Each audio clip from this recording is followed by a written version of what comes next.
Today I'm going to go through 3 surprising niches that I found making millions of dollars in sales on Etsy. And this could be helpful if you are maybe in one of these niches or in like an adjacent niche and you're trying to figure out, what to expand with, what to add to your catalog. It's always good to keep these in mind because this could be a great way to expand your revenue and expand the number of sales that you're making. So let's dive in and I'll show you these niches. So if you're not familiar, inside Etsy, they have a new marketplace insights tool, which it's part of Etsy Plus, so you do have to pay for it. There is a free version. I don't think it's very robust. The paid version isn't very robust, but we can still use this to our advantage to get some additional insight. So this is an okay tool, but I like to use it because the data is coming from Etsy. So it's a little bit more accurate than a third party, but I use this in conjunction with a third party tool, Alora, which there's a link below as well. There's a lot of different features of this, but let's just go through it. So the first niche, the first surprising niche that I'm going to look at here is under bags and purses. This is Keychain. So you can see that this is getting over 100,000 in traffic, and you can kind of click in here. It only has the last 30 days of data, which is okay. I mean, there's obviously a lot of competition. But this niche is doing really well. I mean, they're inexpensive. Keychains are inexpensive, and you can do one for anything, which makes sense. And you can kind of go down here and see the different search terms to get some more specific type of keychain keywords that people are searching for. Some of this stuff is obviously trademarked, so just keep that in mind. Just because it's showing in here doesn't mean you can sell it. A lot of stuff is still trademarked, like this heated rivalry one.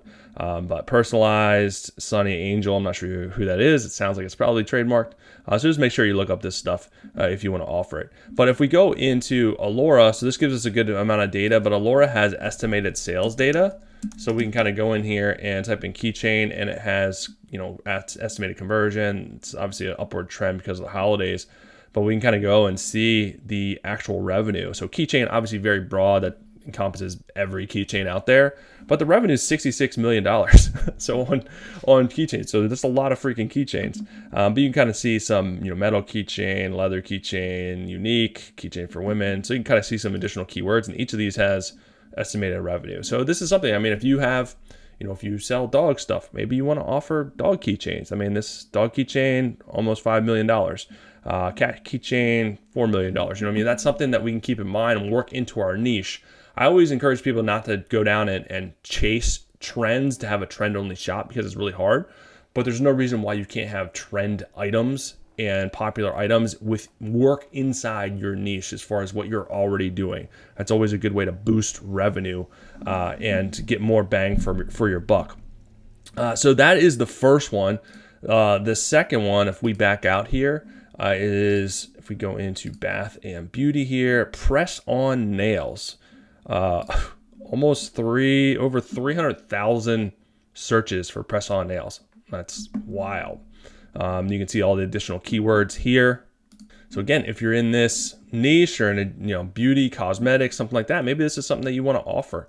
And we can kind of go into Alora and just do press on nails. And then we see the search volume, revenue, $20 million. Yikes. Fake nails, false nails, a lot of different keywords. And I use this for keyword ideas as well as demand research and market research, trend research. So yeah, press on nails are absolutely killing it. A lot of people, it makes sense. There's a lot of women that wear nails. Press on nails is a cheaper alternative to actually going and get your nails done every 2 weeks or however often women prefer to do that. And now, with the economy and things are getting more expensive, so people are looking for ways to save money, and press-on nails is probably a great way to be able to do that. So that's probably why this is continuing to trend upward. I mean, look at this graph. I mean, this is crazy trend upward. So that is one of the niches. And one of the things I do help my members of my community with too, inside the Etsy Games VIP, which there's a link below, is coming up with trends and trend research within your own niche. So I built this trend report. So it uses AI to search user-generated sources like Reddit and TikTok and YouTube to find what people are talking about. and then pull a list of ideas based on your niche and your sub niche. So that's one of the perks inside here. So definitely check that out. There's a lot of stuff we help members out with SEO. There's a classroom full of amazing trainings. We do group coaching, one-on-one coaching. Whole goal is to create a positive, motivational, safe community for people to come and get help and actually grow their Etsy businesses. I just wanted to show you guys that really fast. The other thing, so let's bounce back in here. The last one that I have for you, the last kind of surprising trend that I have is, if we go under books here, this one may not be as surprising, but bookmarks, 80,000 searches for bookmarks. So, I mean, there's a lot of reading groups and book groups out there now. It's exploded. I know my wife's in a couple of people in our community. There's a couple of different book clubs going on. So it is really popular now more than ever. And I think people are kind of switching, that people like to have that physical book in their hand. They're kind of bouncing back because more and more people are on their computers all the time. So they like a break from that. So, having a physical book is really nice. And I know I like to have the physical book. It's like, I listen to a lot of audiobooks. Just because it's when I'm driving or whatever, it's just easier. But I like having that physical book. Part of it, I think, is like a trophy, because I have it, I finished it. It's like kind of like a trophy. Another part of it is a lot of books I read are business. So there's like infographics and things that I want to bookmark and look at and come back to. So that's another reason for it. So you kind of see some magnetic bookmarks, cross stitch. So here's some popular keyword terms. And again, if we go over to Allura and we do bookmark, you can kind of see the traffic, 10 million. I mean, that's a lot of bookmarks, 10 million in sales. Book, gift, reading, book lover gift. So yeah, there's a lot of keywords targeting this. So again, if you're in that niche, you probably, want to start offering some cool bookmarks. And it's like a lot of these niches, there's so much runway. There's so many different ways to be original.